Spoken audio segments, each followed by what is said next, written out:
War is something that has been a part of life as long as humans have existed. There have not been many periods of time that there hasn't been a war going on. Millions of people have died throughout history because of some war that they believed in.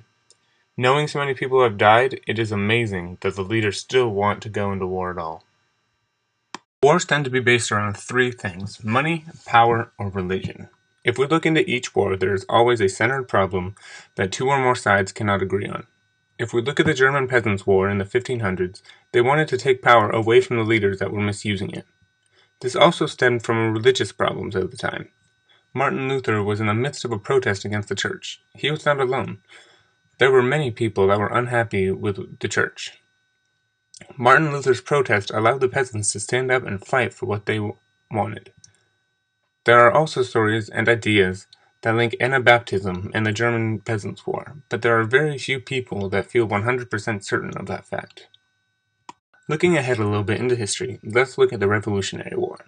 This war can be considered one of the most important wars in all of history.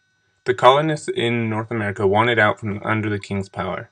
They wanted to be treated equally and started a revolution. This was the war that won the Americans the freedoms that they always wanted. It also started and created what is now one of the most powerful countries in the world. So in essence, without this war, we would all be English citizens still, and we wouldn't have many of the same freedoms that we enjoy today. We would be living under a monarch that is thousands of miles away from us. Why would anyone want to live like that? As horrible as they are, wars in history do tend to accomplish something. Generally, they have a reason. Both the German Peasants' War and the Revolutionary War caused massive shifts in power.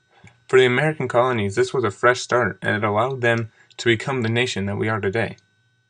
While some people might not agree, some wars are going to happen eventually. It is only a matter of time because of the nature of humans.